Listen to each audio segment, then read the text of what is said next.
Yeah, I know what you mean. Everybody wants Yeah. to go in there to race and to win, you know? Yeah. So I can't say, I could have said many times I have so many regrets, but I look at life in another way as I've had so many accomplishments in the time I was in it.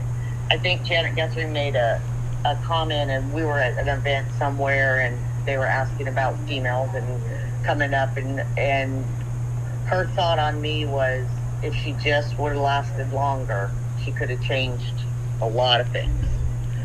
And I hate that. I do. It was just at that time, the struggle for getting funding and having backing that was somebody like a team that was set, that was out there and could give you good equipment and give you the chance to learn and run and race.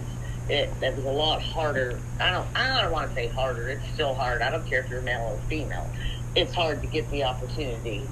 I mean, if you got a ton of money in your pockets, I'm sure it's a little easier, but you still got to have the talent to do it. Yeah. You know, I've always been firm in my opinion that men and women are equal. I've always believed that motorsports is for everyone, no matter who it is, you know? Well, I think the world of motorsports has shown there are so many talented drivers out there in so many series that are winning. And the thing is, why aren't we seeing it in NASCAR? I don't know. Why? Yeah. It seems like the ones that are out there, and not to condone the fact that they aren't or are, because I know how tough it is.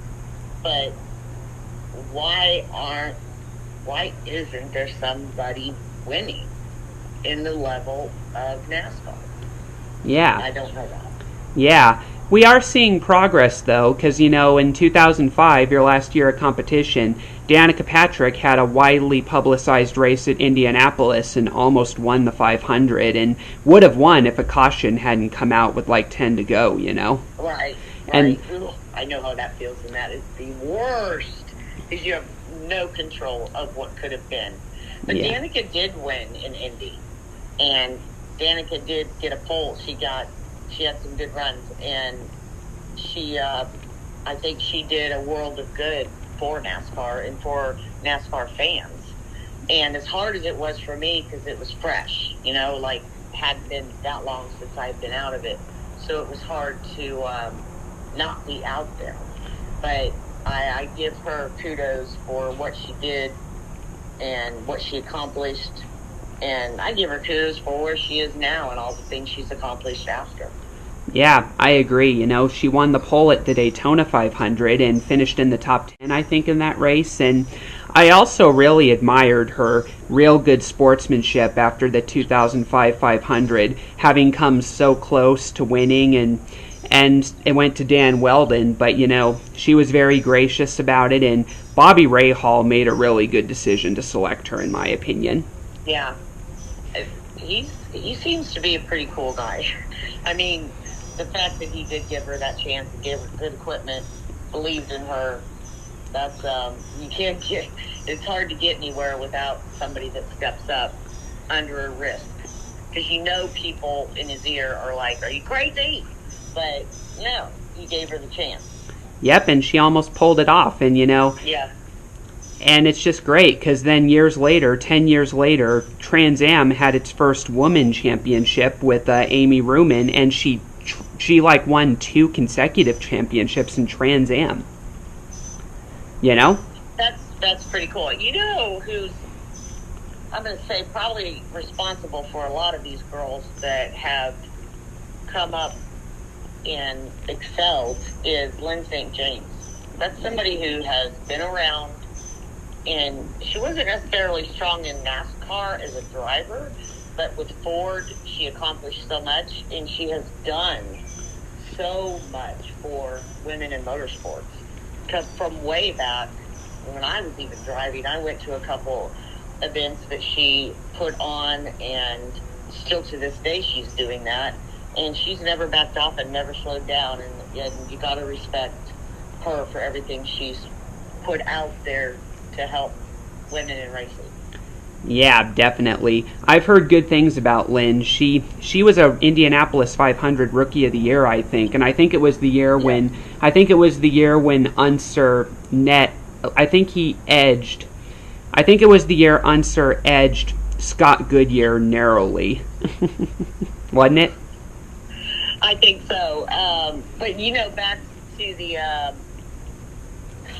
where she was winning in the road racing. And honestly, IMSA? I can't say exactly what cars it was, but she definitely has had a career. And the thing is that even not driving consistently or all the time, you'll still hear about her being involved in something, or even driving something here or there that is making a mark on the world and on women in motorsports. I mean, it takes some help, and I'm glad to see there are a lot of little girls now that are racing. I mean, we have little small tracks around here that if you had the chance to go to, I'm sure you would in a minute. There's a little track called Millbridge, and you've got Carson Elledge, who's Kelly Earnhardt Miller's daughter. You've got, I think you've got Kurt Busch's son. You've got, I think. Are you talking about? Bobby Labonte. You've got Clint Boyer. All their kids are racing at this little track. I think you meant Kyle Busch, because Kurt Busch doesn't have kids. Oh, I meant Kyle. I'm sorry, I meant Kyle. Kyle and Samantha's boy races out there. Clint Boyer's son races out there. There are so many drivers' kids that are running, and Millbridge on a Wednesday night is where you'll see them all. Yeah. It's pretty crazy. Yeah, and we have some up-and-coming drivers as well that I can see going to the Cup Series eventually. I have a few that I've spoken to. We have Carson Quapple, the son of Travis, in Junior's car. No, and I think Carson was one that ran at Millbridge, too. And you've got, I don't know if this is one you've talked to, but one that I truly believe in is Max McLaughlin. Mike McLaughlin's son. And let me tell you, he's spent a lot of time in the Northeast and running all different kinds of things, but I think we'll see him there at some point. Definitely. So, your final season of NASCAR competition was a part-time schedule in 2005 for Keith Coleman. You ran the inaugural race in Mexico City. What was that like? Well, I'm just going to be honest. The team that I mentioned that what really made me look at things a lot differently was Keith Coleman's team, and it was fun to go to Mexico, and we ran the race. It was a good time. I'd ran on road courses before in the Busch Series, in the trucks. I ran in Europe. I ran in France twice. I ran in Mexico. So it was pretty cool. I think because it was an inaugural, NASCAR Mexico, the whole deal. It was a pretty cool experience to be involved in. Did I have a competitive car? But did we give it everything we had? Of course we did. Yeah, for sure. Did you notice how in Mexico for that race, and then later on, a couple years later, during the first race in Canada, how the pole sitters were Mexican and Canadian? Isn't that just cool? Yeah, but think about it. They run there all the time. Exactly. I mean, it's kind of their home place, and then if they had the opportunity, I'm not sure if you're talking about somebody that had the opportunity to drive one of the, teams. Like a lot of times when you go to these places, one of the top teams will put one of those drivers in. Justin Mark's one of those people that, to me, is probably one of the most owners that have come up so smart and bringing in, Daniel Suarez, bringing in drivers. So if he goes to a track that's in a place like that, he'll probably give them a chance to run, and he's not going to put a piece of equipment on a racetrack that's not good. Yeah. And look how it pulled off for Shane Van Gisbergen. That was the shock of last year. Yeah. How did that happen? What made that happen? is all the pieces come together, and you've got to have that driver that's got the ability, and then the team that can get him there. Yeah, when I saw that race on television and, saw everything that was going on, I just, and seen the clips of it, when I heard that Shane was coming out to Chicago, because I had heard about him from V8 Supercars and all that, I thought he was going to have a good race. I thought he was going to at least finish in the top 5 or the top 3 in the stages, but I did not expect he was actually going to win, and when I heard about it, I was like, holy cow! What do you think the bets would have been, now that a lot of betting is legal here and there, what do you think the odds would have been?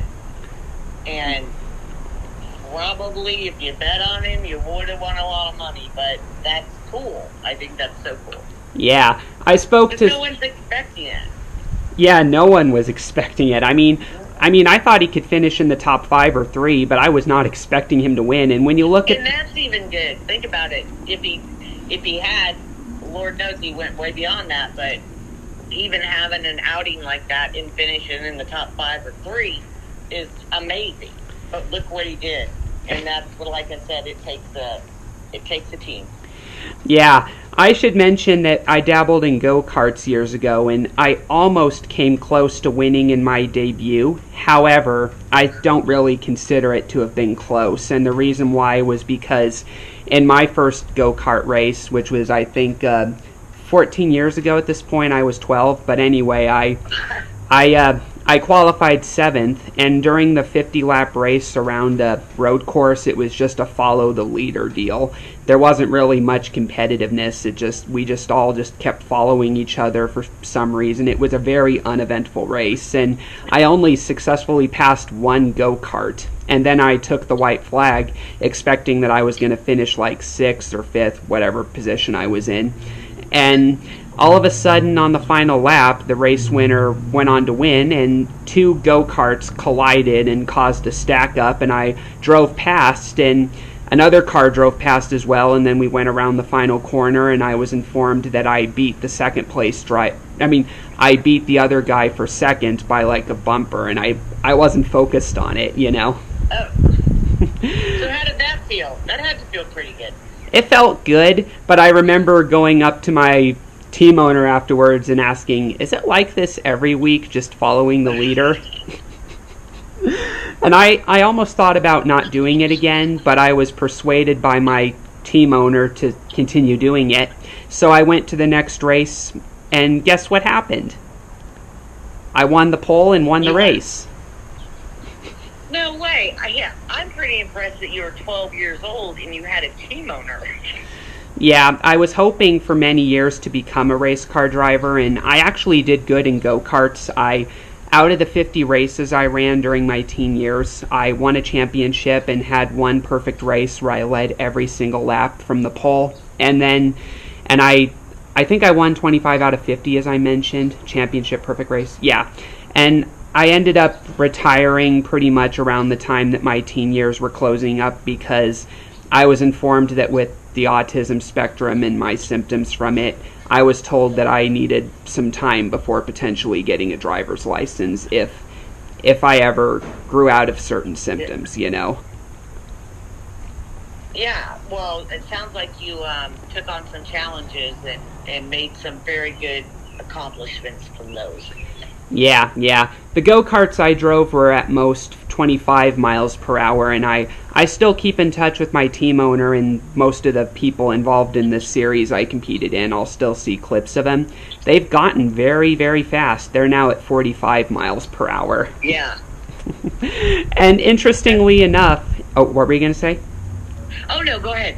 Interestingly enough, at the start of this year, I get a text message from my former team owner. His name is Kirk, by the way. And I get a text message from him saying, Doug, you'll never believe what happened at the end of the race yesterday. And I was like, wait, the championship race was yesterday? I thought it was last year. This was in January. And apparently he told me that apparently the championship race had been postponed because of a minor COVID outbreak. Yeah. But I looked at the clips that he showed me, and guess what happened? The guy leading the championship was leading the race with 1 lap to go, got nudged out of the way by a driver making his debut, and in the final turn, he wrecks the guy intentionally and is disqualified and loses the championship. Oh, no. That wasn't a good day for him. No, it was... He's going to regret that for the rest of his life if he doesn't win a championship, because 1 turn away, wreck the guy. Holy cow. That's how it goes in this sport. You never know what's going to happen. Yeah, and so with his disqualification, obviously the guy that was second in the running won the championship and was embarrassed to say that it only happened because his opponent got disqualified. And later on, I saw clips afterwards, however, where he was talking to the officials afterwards, obviously being told of what their decision was. And that guy's team owner, I don't know what his name was, I think that guy's name was James or something. He goes up to the driver and just shrugs as if to say, what the hell? We were 1 lap away from winning, you know? You know what I mean? Yeah, that's crazy. I wonder how the first timer felt. Yeah, the first timer felt really bad because he ended up losing the race, but he probably felt bad a little bit that he nudged the guy. But, you know, the thing is, the championship leader, you know, should have remembered in the big picture. The guy's a rookie. Give him a break. And if you make it across the next turn, if you finish second, you win the championship. Just accept it. You know what I mean? Yeah, it's hard to do it in the heat of the moment. Yeah, it is hard, like what we saw in North Wilkesboro. Yeah.